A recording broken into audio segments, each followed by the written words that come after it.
Long Bangers Sunday phone in. I'm Matty.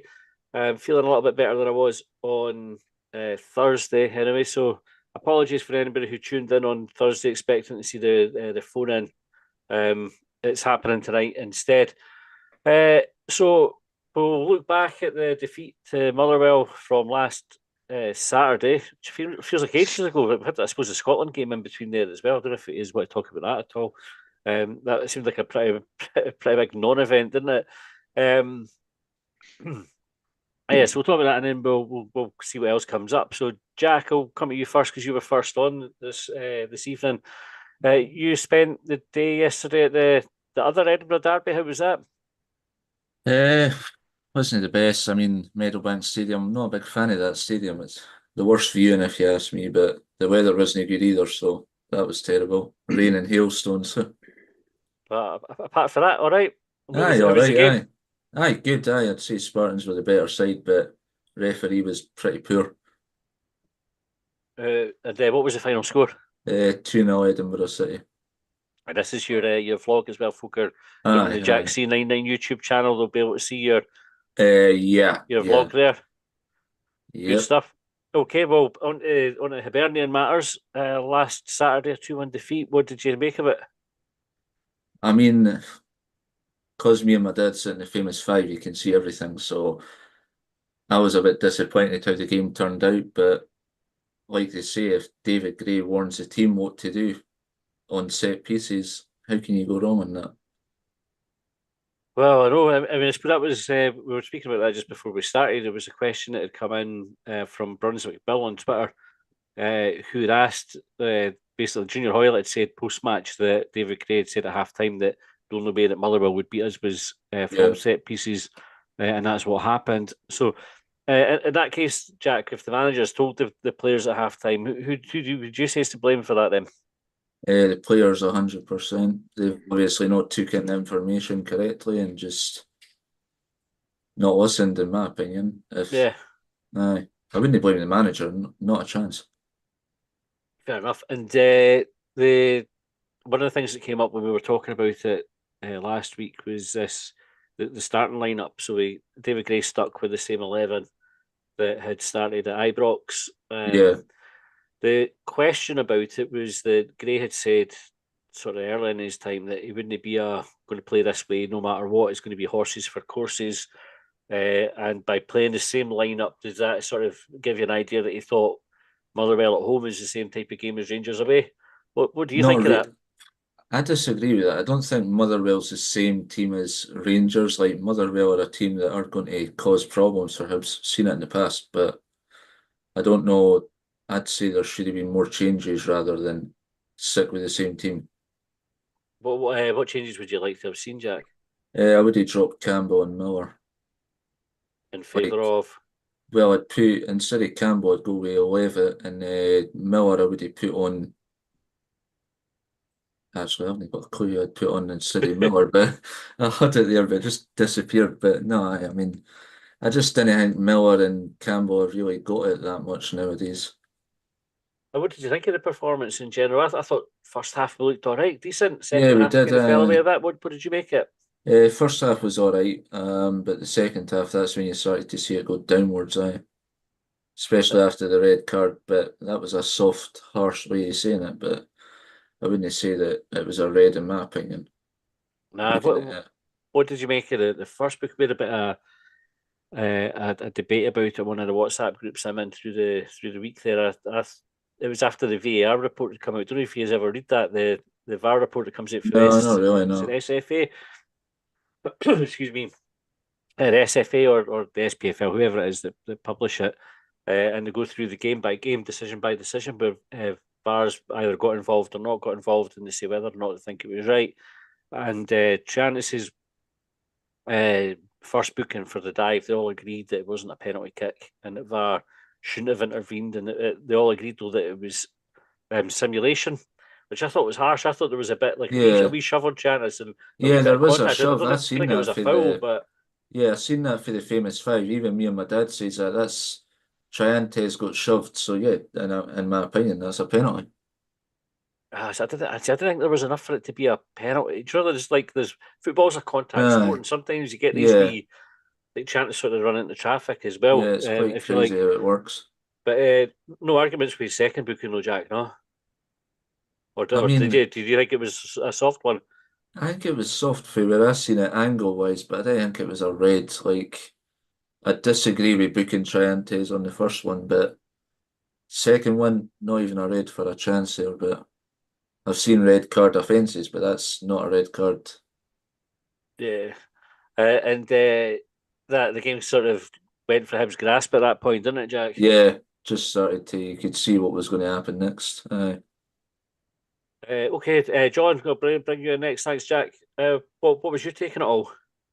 Well, I mean, picking up on the penalty, I want Triantis to be running through those tackles, and if they're hard enough to bring him down, they bring him down. Yeah. He's only 14 yards out. I mean, breaking into the area. I mean, McGinn looks as if he's going to tackle him, then pulls out. I mean, don't just keep going because you're more dangerous if you keep running. Hmm. So there's that side of it. So I'd imagine that again, we have young players learning the game. I mean, with us, it's not a 27, 28-year-old fairly seasoned pro. I mean, Yeah. we've seen those mistakes before in games. So there's that side of it. The second one is that the old-fashioned scissors tackle. I mean, so that's a yellow all the time, unfortunately. I think the hard bit about the game was that whilst I disagree with Campbell starting, um, up in Cadden's miss when he was through on goal is sort of the point where the game changes in Motherwell's favour. So up to that point, we've had shots from Kwon. I think Big Miko lifts his head up and sees the goalie's position. He probably puts it past him for that Hmm. header. Again, young player learning position. I'm sure that Gale is telling him that if he'd known where the goalie was, he would have gone near post. Goalie would be nowhere near it, and he's unlucky with the second one. We've had a few others. I mean, cleared off the line from the header. So there's a point where going into 60 minutes, we could be 3-0 up. Hmm. And that's the problem with the game. I think I don't know if it was yourselves or the Hibs Observer guys who showed the trace of the XG. Now, XG is an indicator, it's not an exact science. I mean, Yeah. because we didn't score 1.59 goals. Because if it was the exact science, that's the number of goals we'd have scored. But it did indicate that we were the ones on top. I mean, up until I think if you go through, I looked at the highlights earlier. It's up to the red Motherwell have card. got two shots or Uh-huh. something before that, and it's just the wrong player. I mean, did better than I did on in that position. Miller would probably put his foot through it, and Boyle would have chipped the goalie. I mean, and chipping the goalie would have got him, and that classic technique that strikers get shot about hitting the ball into the ground, so it Uh-huh. lifts up. It had gone over his foot. So there's probably Cadden scores that probably 3 times out of 5 depending on what he does. It's on target, the goalie saves it. But that's a problem for David Gray though at the moment, is the team that he's setting out is just about doing it. And it's that idea of being good enough, but you're just not completing the task. Mm. And that's why I can't, while I want to be criticised about the Uh-huh. Campbell thing, I don't think I can too much. The last half hour we fell apart because nothing came off the bench. Hmm. What do you think the gap is then? Like between, because I tend to agree with your summary there. I think if you look at the balance of play, had Hibs been 3-0 up, I think Motherwell would have had too many complaints. So But it's like where's it going wrong for us? Go back to Christian Doig. I mean, love the big fella, and still remember being up in Perth when he got his hat trick. And let's be honest with it, the first one was saved and then bounced off him and went in. Yep. That's the difference at the moment. Mhm. It's not. It's the idea that I mean, we saw with Hoylett and his goal that goalie was in no way unbeatable. There's no way that he should be getting beat at his far post from a shot from outside the area. That was well taken. Mhm. And the defenders used as a bit of a block to get it round him. But the goalie wasn't a worldie. It was just that idea that he blocked the shots because he was there where they were going. And there's just that, but that's why XG isn't the exact science. there's just a bit of luck and a bit of margins that go with it. Mm-hmm. And so, what would you be changing for next Saturday? Again, Jack was mentioning Levitt. I mean, I think that a bit more creativity in the middle of the pitch is what we need. And there was points in the first half. I mean, I'm up in the east, and we were countering, and we had 4 players on the counter attack, and they had 7 back. They had a line of 5 running back, and they had 2 going back with them. I mean, so there was points where it was always going to be difficult, and I think that's where I'm disappointed in sort of that last half hour. The set pieces, the guy makes a cracking run. Now, Yep. the thing about what Motherwell have done is clearly that you don't build a brilliant team. What you do is you spend a couple of days a week doing set pieces, which means when you get that chance, everybody knows the role. So to do the run as if he's going back towards the ball, to go round and look like O'Hara and come back in. Now, the defence on that is for Campbell to run across the field and go left to right across the field rather than up and down. And he gets caught following him rather than going across. But the guy's outside the 6-yard box, 4 yards off the byline. I mean, and bullets the ball over the goalie's left shoulder. I mean, the XG on that will be about 0.1. I mean, I'd imagine you can see yourself drilling that, and actually he's meant to cross that. Yeah. And what they're doing in terms of their drill. So that's a goal that came out of nothing, makes us look a bit silly. Did you see the pool that Campbell got away with? Have you seen that one? In the box, yeah. Yeah. Yeah. I mean, so that's. I mean, the boys should have buried the second go in that, and I don't know whether that's why they've never gone back to it, because the guy got a clear shot on goal. But Campbell, clearly the guy was running rings around him. The second one, I don't know if it's overthrown or it's planned, because every other one of that guy's throw-ins were landing at the front of the 6-yard box. And that one goes an extra 4 or 5 yards. So whether he's just getting a bit tired and thinks he has to launch it a bit more, nobody's just there tackling the ball, but we lose Triantis, who's a big, tall laddie, which is why he was still on the pitch, to deal with set pieces. And is that the bit that was missing in defending that set piece?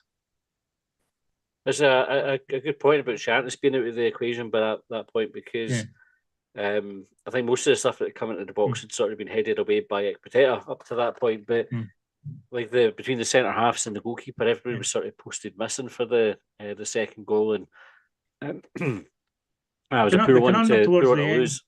I mean, the conundrum towards the end, when we played Dundee, Gray got criticised because he took strikers off and brought on midfielders.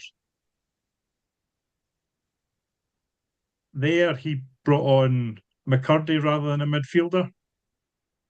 None of us know what's going on with Elie. I mean, there's just that big query. I'd probably rather have had Elie through the middle at the end of that game than anything else. However, the manager's seen something that we're not. But this is where sort of the Levitt and the other side of it, in terms of get control of the ball, go 4-4-1, and you can get the ball at the pitch, because I think there was still a chance of getting through them. But there just seemed to be that bit of desperation. I mean, we need to get back to that stage where it scalps off somebody's arse and goes in. Hopefully Saturday. Right, I'll come back to you, because I've got more to explore in this game, but I'd like to get Joe's thoughts on the game on Saturday. Joe, what did you make of it all? I think we should have won. The two goals were both our fault, but at the end of the day, we still should have won for all that. A lot of criticism's been made of David Gray. I think, bear in mind, he's got all these new players in the team. You've got to remember that, and they just need time. But I'm not on for this just playing one man up front and being supported by others. I think we need to switch to a 4-4-2, and I would play. I would give Miko a rest personally. I would play Elie. We need to start playing Elie, especially if we want any money for him. But he's a huge player if he comes on. I would play Elie and Rudy up front. I would play a 4-4-2 with Elie and Rooney at front, with Martin Boyle on one flank, the middle four, and Hoylett on the other flank of the middle four. That's a really exciting lineup for me. You've still got all these players in reserve like Gale and Nico and so on. And was yet to see Jack Iredale, But basically, I think Hibs are in a good place, but we just need to be patient. All these new players are just being flunked together, Matt. It's also worth bearing in mind that there was no Joe Newell's, no Martin Boyle, no Kieran Bowie as well, also missing. Elie not quite there. Dwight Gale, like you mentioned again, not quite ready to start games either. So, yeah, I mean, there's some allowances to make. Yeah, but I think I'm right in saying by the time we get to the Dundee United game, Newell will be back and Martin Boyle will be back. I think. That's what I think Newell will be. I'm not sure about Boyle, but I think Newell's been back training. And obviously we've got Triantis who will be suspended, so that's an obvious, almost a straight swap. Bringing Newell back in, possibly. Would you? And would that be the swap you would make, Joe? You bring Newell in for Triantis and not somebody like Levitt that Jack had mentioned? No, I think Newell's our captain, and he's got to be given his place there. And I would definitely bring Newell in. We're lucky. I mean, with all these new players, yes, they need time to blend in, but we've got a lot of choices. And although we've only got 5 points from 7 games, the 2 draws should have been wins. Yeah. And that was a throwaway last weekend for sure. I've got high hopes for the Hibs. I really do think, but I'm desperate that we play 2 up front and not just 1. I think that there's definitely an issue, and I'm not sure if it's solved by 2 up top, but I think it would definitely help. I think we referenced it when we were talking about the Dundee game, where first half Dundee were coming forward, and I think there was the first couple of attacks ended with 4 or 5 in our box, ready to kind of get on the end of a cross or what have you. Whether or not it came off for them is a different matter. But when we had the equivalent attack, we were maybe getting 1 or 2 into the box, which still seems to be the case. It seemed to be against Motherwell that we were trying to find one man in the box with a cross. So occasionally we'd have somebody coming in at the back post as well, but it makes it difficult to get a successful cross if you've not got bodies in the box. So your 2 up front would definitely help with that. Yeah, but the other thing is we're not creating all that many chances, Matty. We really aren't. Whereas the old-fashioned, get the ball to the byline and cut it back, that's going to create more chances. And we've got the players to do that. If Martin Boyle comes back, and you've got Hoyle that can go down the flank. If you have those 2 good going down the flanks, or Rudy for that matter, I definitely, I've got a team in mind. I would keep the back 4 they already have, including Miller, who scored a good goal the other day. And I don't think it needs a lot of change, but I think it needs a change of formation. We definitely need 2 up front. Attack's the best method of defence. If Hibs won all their games 5-4 or 6-5, I'd be delighted. I would not take that. John, you put your hand up. I mean, I think I was just going to ask Joe, in terms of the 2 up top, a lot of time when we put 2 in there, you're always going to have one that drops and has a role within the press. I mean, I understand what you're saying. I mean, there's a point earlier in the season where we played a lot of 4-3-3. I mean, and we were looking forward to that Hoylett on one side, Boyle on the other, and a striker through the middle. So there's yes. I think the dedicated 2 is always going to be difficult, and that's where I think a Levitt and a Lotnikov coming in, because Campbell has lost that edge in terms of the creativity. There was a point where last season, where he couldn't run in the box, but the ball went in the back of the net, and it's that sort of player. Rather than the. Yeah, I totally agree. But if you play Levitt, you must play him further forward than Hibs have been doing in the past, in my view. Well, I think that's what I'm saying. I think he would be the one that would nestle in behind the striker, play between the wingers. I'm deliberately not using that number. Yeah, either him or Rudy. I think Rudy could be good in that role. Yeah, so we're in agreement there, Jack. What do you think, Joe, about the criticism of playing the same team that started at Ibrox? When David Gray's saying we'll not go with the same system, we'll treat each game as it comes, and then effectively sort of saying, well, if we're going with the same team, we're treating Motherwell at home the same as we did Rangers away. Is that too simplistic a way of looking at it, do you think? I think it is, because there's an old saying, you don't change a winning team. And although Hibs got beat 1-0 by Rangers, the team played well. So you could take the same argument saying you don't change a team that's played well. Yeah. I don't think there was a lot wrong in them starting the same 11. I mean, I'm not a great Campbell fan, but basically, I think he probably did the right thing. I'm not hugely critical of him for that when you look at the performance against Rangers. I think I was along the same lines as well. I get both arguments, but I think you almost want to tell players that they can keep their shirt. If they play well, you'll be in the team next week, and they did play well at Ibrox, so it would have been harsh to drop them. Shay, I'll bring you in now as well. What did you make it last weekend? I thought we played well for the first sort of 50 minutes until we gave the foul away for the first goal. As much as it was a good goal, they took quick on their feet with the sort of pass into the box and the goal. But I think it was a foul that we didn't necessarily need to give away. I think. Yeah. The red card, the actual foul for the red card, I thought was a foul. Mm-hmm. So if he hadn't been booked originally, I would have given him the booking then. But yeah. I'll need to watch the actual original booking back. But it wasn't a penalty, I don't think. No. But it's hard to say, because I would have got booking at the other end if it was their striker or whatever, or midfielder that had dived at the other end. But I think who was the last player to get booked against us for diving? Does anybody know? Doesn't seem to happen very often when folk play us. I don't know. I can't remember the last time somebody actually got booked against us. Stop.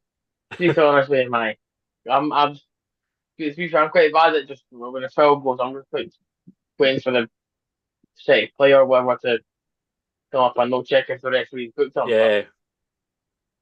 I'm not sure. And what about the starting lineup, Shay? Were you happy with it? So what we had available, yeah, I think I thought it was a good enough lineup. I think if Boyle was available, Neil was available, I would have. I'm not sure if I would maybe start Neil, but I would have maybe started putting Boyle in over one of the right side of the players. I think I said for the Rangers game, I think we missed his pace. Mm-hmm. But if they've got Paul McGinn at that in centre half, with him aging a bit and not being as quick as maybe used to be, I would have took advantage of that. But yeah, it wasn't necessarily a bad lineup. I maybe would have tried to give Levitt a chance, but I'm not sure what's happening in training, because that's what I think. Obviously, I think that's what managers go off of in the week. So there must be something in training that maybe Campbell's doing more than Levitt is. But and what do you make of the job that David Gray's doing in general so far, Shay? Not bad. I think it's a bit of the players making mistakes and a couple of tactical mistakes as well, which he's admitted. Like the sub he made with, I think, with Dundee, the fact they maybe made the wrong, brought on the wrong position when he was 2-1 up. And I like how he's able to admit when he's gone wrong and what he needs to improve on. But is he still choosing his mate? Obviously, he's been coaching Joe Neal. He's played with Joe Neal and Boyle and most of the players. Or is it literally just choosing his mates? Or is it whoever? Yeah, like I said just a couple of minutes ago, is it who's doing well in training? Then put them in the starting 11 on the Saturday. One of our listeners, Jamie, who used to come on Quick Bang back in the day when we did that through COVID, he messaged earlier on this afternoon just to ask me to ask people's thoughts on David Gray saying he would be adaptable in all games rather than stick to a rigid style. And now we find ourselves pigeonholed in a 4-2-3-1 formation with 6 men behind the ball at all times. This is utterly depressing stuff against St Johnstone and Motherwell at home. Is that what you're seeing, Shay? But do you think we've had 6 men behind the ball all the time, or do you think that's no fair? What would you reckon? I think so. I think it's probably because of how defensive we're playing it. I'm not saying Trantis and want to be poor, but both of them are just sort of the number sort of 6, if that's what we want to call it, with like the number 10 and the wingers and striker. So if would it maybe be worth changing it to like a 4-4-2, or if you want to keep the 4-2-3-1, bringing that midfielder that can sit deep, but they can maybe almost make like a 4-5-1 sort of thing in attack. Not to sound tactical or stuff. I'm not trying to be like a Pep Guardiola sort of That's guy. right. You'll see me glazing over there. I started because I've not been well. I had normally only usually the laptop for doing the podcast stuff, but I've got a Football Manager on it. So yesterday I was feeling a wee bit brighter, and I whapped open Football Manager and I looked at the tactics bit and the stuff you can choose there. I was going, oh, for fuck's sake! I didn't understand all of this stuff. So, I think I follow what you were saying there, Shay. I couldn't agree with that. John, what do you think about the job David Gray's done so far? With the tools that he's had available on a game-by-game basis, we can call out how we did up at Kelty Hearts. I think that's still a fair call-out, but that was early in tenure. And it was a game where nothing went right. I think the collapse at St Johnstone at St Mirren at the start of the season has been covered. I think that other than that, he's put players on the pitch who have created chances that we should have taken in these games to go forward. I think we played some. I'm trying to make sure. So Motherwell played 3-5-2 pretty much. So in that midfield, you've got 3 midfielders. If we don't have the 2 in there, sort of blocking and covering with somebody else dropping in, which is why Campbell's there, you're not losing the middle of the park. It doesn't take as long to go back to situations where we had Monty trying to play a 4-4-2 and we had 2 midfielders trying to play 3. I mean, it's one of these where I think that our game has to be we're not playing past along the 18-yard line for 10 minutes and then see if we can get space up the pitch anymore. We're moving up the pitch much quicker. I thought we got into their half of the pitch quite effectively for most of the game. Certainly up to the point where they scored. I mean, there's a point, I think, first half, Hoylett gets through and he hits the byline and tries to cut it back on the penalty spot, but it just goes to a Motherwell player rather than a Hibs player who's behind.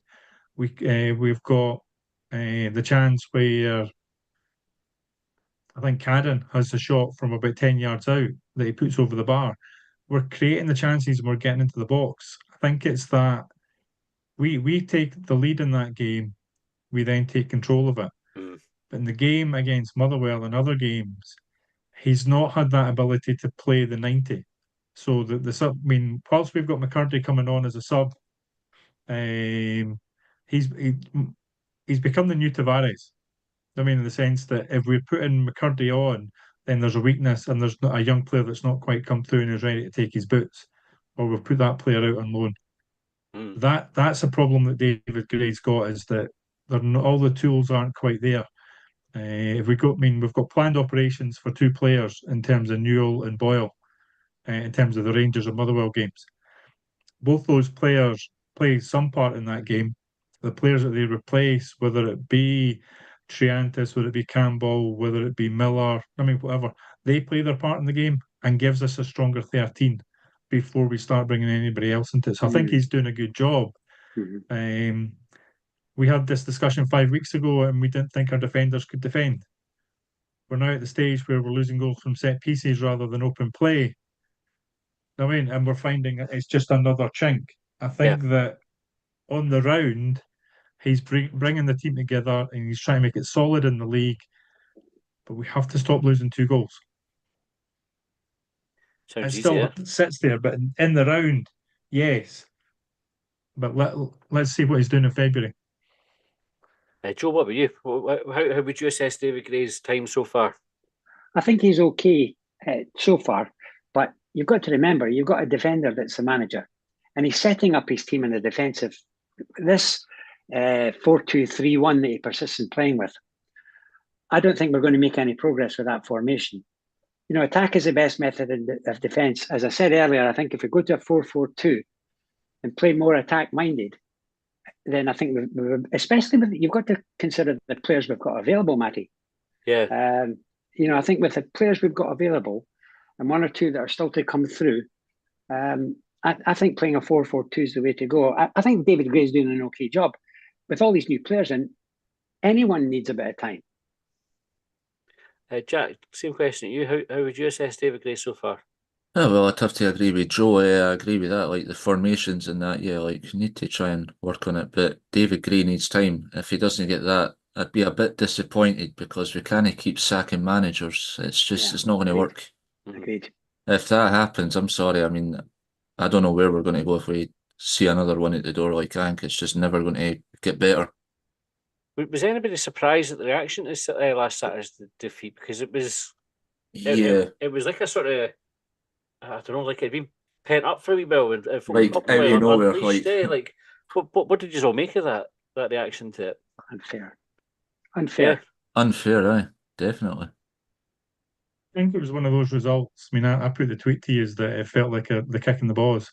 Yeah. I mean, in terms of, and it's the result more than anything else. I think the fans are looking for the point at which it can turn. And I think a lot of us had seen the Motherwell game at home, a team performing well, bringing confidence forward. And what we saw for the majority of that game was a team that was far better than Motherwell. But we came away with a defeat. And what you then get to is that your frustration comes from Triantis as a young player getting himself sent off for a scissors tackle, which he should never be doing in a month of Sundays. 5th minute or 85th minute, it doesn't matter. So we make some silly mistakes. They're scoring worldly goals.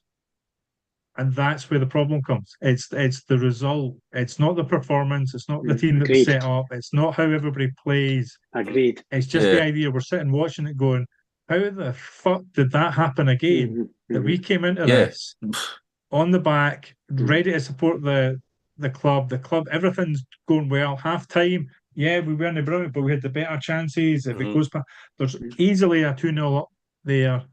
Yeah.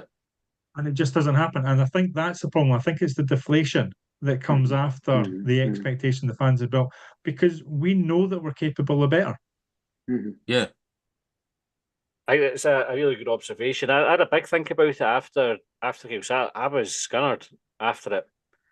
And we spoke about it on Longbang, so we're kind of covering around here a wee bit as well. But we have this incredible knack over the last couple of years to kind of be like, if we just win this game. I would love to say it was only the last couple of years. Yeah, I know. It's because we do have these wee momentary blips where, we do win the games that we, that are, if we just win this one.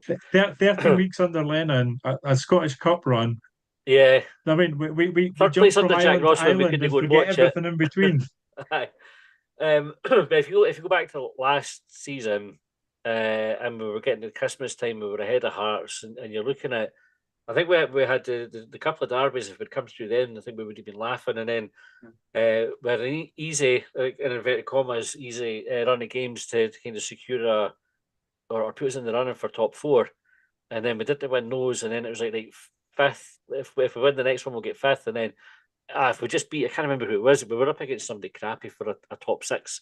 It might be Ross County, and we blew it up in Dingwall right at the death. Yeah, again. we did. We'd have thrown in the halfway line and managed to give a goal away. We managed, and it was about 10 minutes past the game should have finished. Like that. It was just, it's always been in like the palm of our hand. We managed to let it go. And then this season we had, well, let's get off to a flyer.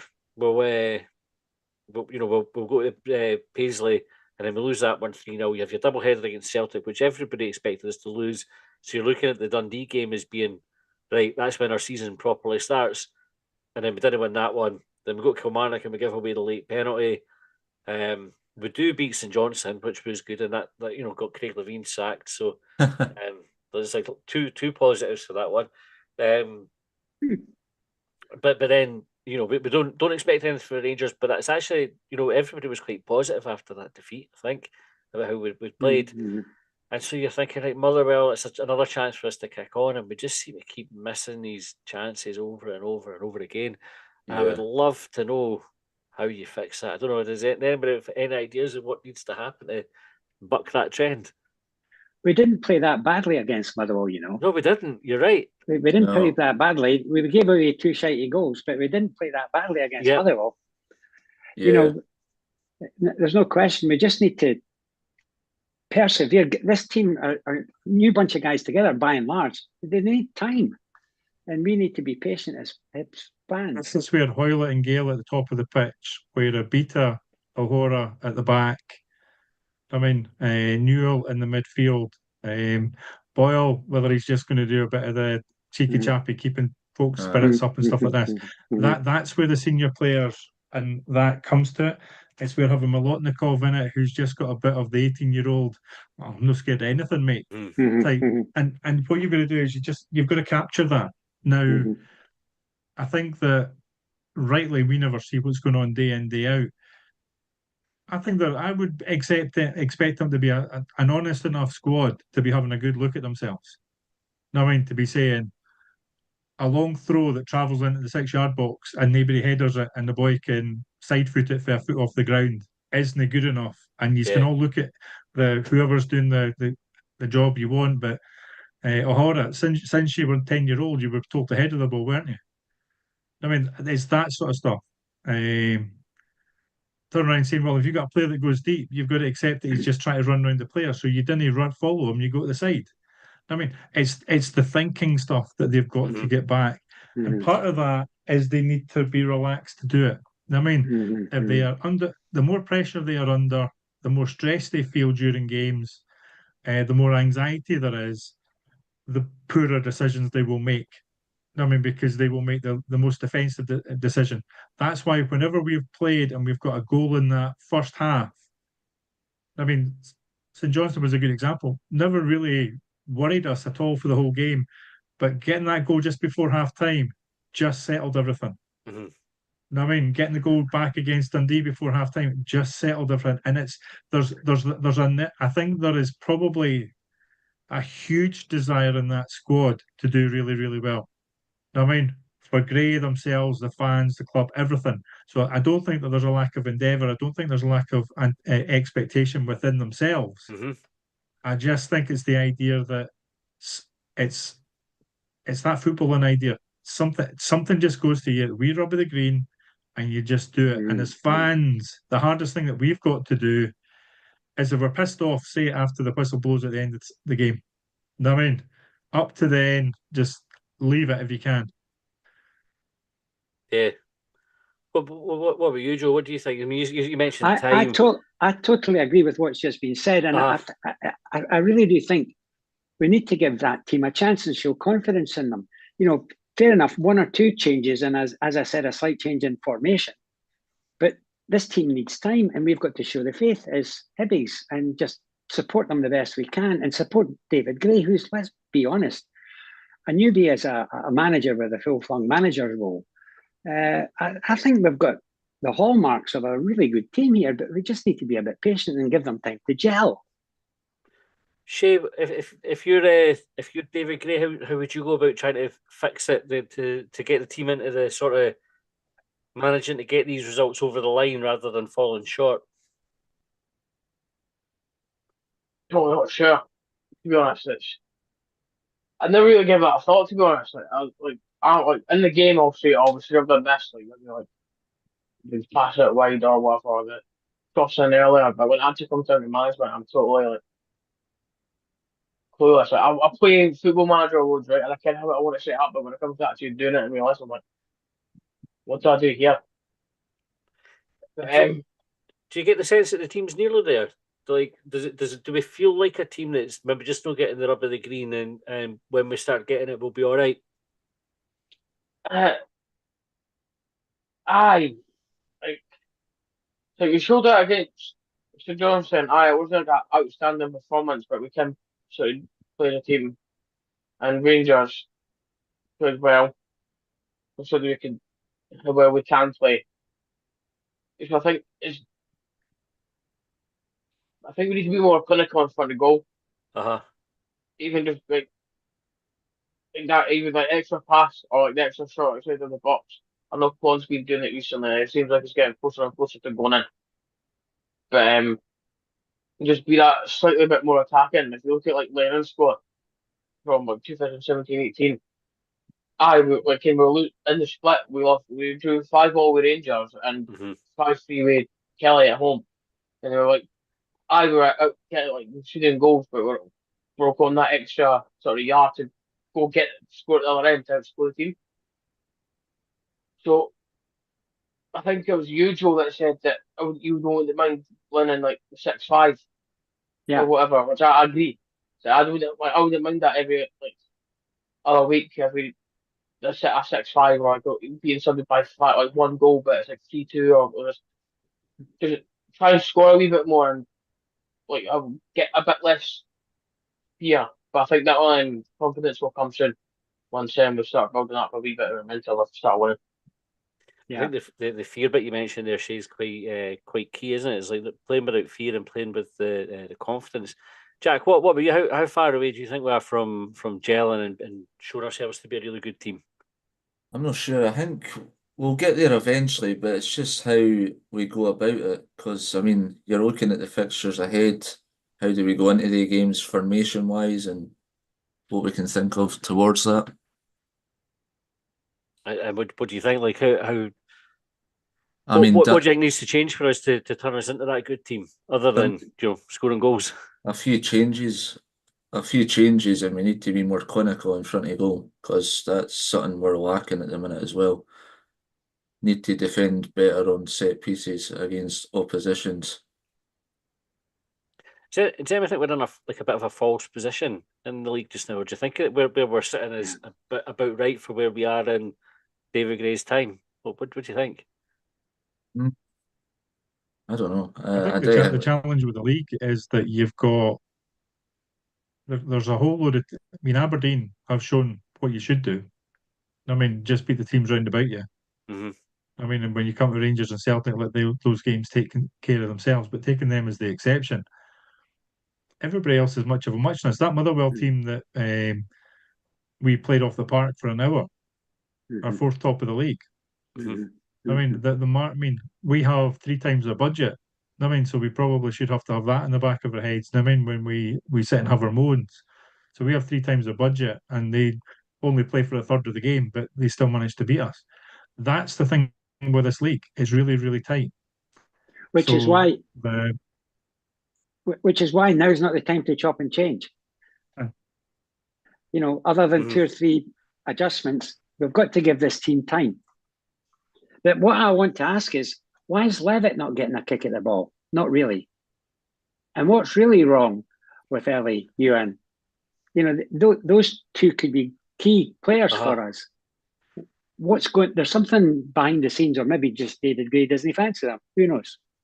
Levitt's an interesting one. Jack, I'll get your thoughts on Levitt, because you mentioned him earlier on as well. So see when Levitt signed, right, and I know there's some Hearts fans who got this tweet bookmarked, but I was like, he'll leave Hibs an £8 or £6 million player. I thought he was a great signing when we got him. I thought, see if we get ahead of him and develop him properly, and he gets a platform at Hibs that like John McGinn got. Yeah. I thought he would be maybe not quite the calibre of John McGinn. I think John McGinn was an exception. But I thought Levitt would be absolutely stellar for us, and it's just not quite happened for him. Jack, why do you think he's not getting a game? I don't know. I mean, I've seen him play. I wouldn't say there's anything negative to say about him. I mean, he's scored a good couple of screamer goals. Scored against Celtic, and then that one for last season as well. Seen him as a player, he's got that mindset, he knows what he's doing. So I don't know why he's not getting a chance. I just can't picture it really. Something's definitely happened. All right, what about you, Shay? Where do you stand on Dylan Levitt? Do you think he should be in the team as a starter, or do you think he's not shown enough so far? I think he has shown that he can be a good player, but what I've read, he's more of an attacking player. Or when he was at Dundee United, then when I watched the highlights, he showed that he could be good attacking. Like he's sure scored against Hearts and Celtic. for Dundee United and he scored against Celtic for us as well. So if he has maybe played in that behind the striker sort of position, could he be the player that he knows he can be and everyone else knows he can be? Totally I think agree. I think he's good enough. Like he's shown that in the league, this league, that he's good enough against big teams. So there's no reason for him not to get minutes and to show what he can do. Then the manager can judge him. Good news, John. What were you? Where do you stand on Levitt? I think he's got the best range of passing of anybody at the club. The sweetness with which he can hit a ball across the pitch if he gets his shots for the edge of the area. Curious as to what the injury in Lucerne actually did, because that meant he was doing quite well up to then. He sort of just blocked the shot, and it seemed to sort of injure his knee. So whether there's something from that's taken something out of his game, part of me thinks that it's industry and endeavour is against him a bit, and the players that are getting ahead of him show more industry and endeavour and have slightly more physicality to the game. Basically, Campbell and Molotnikov. I mean, and that if you're saying why he's great, that's why I think that he's not being chosen. But I would rather he was part of the sort of 16, 17 players that we were going to use to win a game. I mean, I think we need to move to that idea. How often do we see teams come to Easter Road and at the 60th minute exactly, that's when the first three subs come on? I mean, because managers of other teams are making full use of their whole squad. You know what I mean? So that they've got full endeavour, physicality, and pace for the whole game. And I think that that's the confidence that you're looking for. I think that to start with, you're looking at Levitt coming on at that 60th minute where there's a few more holes in the pitch, there's a few more spaces that are opening up.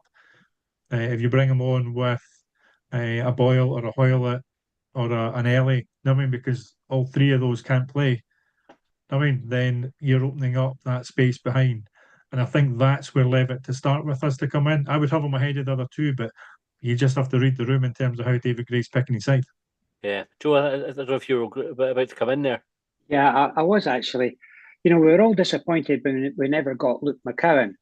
We bid the £1 million or whatever it was. Give Levitt his chance playing further forward in the midfield player. It could be that we've got somebody within our own ranks that could fulfil that role that we've already bought. Do you know what I always thought with Levitt after we signed him, we had the chance to watch him. So I agree with you, John, about his range of passing. I think technically he's one of the best players in the team. Where I think Levitt doesn't shine is he lets games pass him by too often. Like if I make the comparison with John McGinn, or maybe Scott Allen's a fairer one because they're a bit more similar type of player. Scott Allen would show for the ball every single time, and he would try the pass, and if it didn't come off, next time he got the ball, he would try the pass again. If it didn't come off, he would try it again, and then eventually he'd play a killer ball, and everybody would go, "Oh, that's fucking brilliant," and they'd all give him cut him the slack because he was happy to keep going back even though it didn't work, and he might have not been having the best game, but he would always try to make something happen. I think with Levitt, it doesn't show that same desire to impact the game. It's like Levitt. I think if Levitt wanted to be the key player and demand the ball and be like, I'm going to be the best player on the park today, he could do it. But I think it's that wee mental bit that's missing from him where he just doesn't really, for me anyway, that's my observation. If I was his coach, that's the conversation I'd have with him.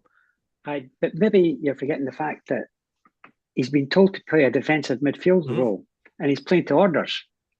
He's maybe not getting the chance to shine in what could be his best position, and that is an attacking midfield player. But then I would say, look at Giannis and Cohen play that defensive role, and they both make things happen. Like we've spoke on the podcast the last few weeks about. I mean, obviously Giannis didn't have a great game against Motherwell because he got himself sent off, but that pairing and the way that they impact the game in a way that Levitt doesn't, and I think that's just my observation with Levitt. I think he's a cracking player.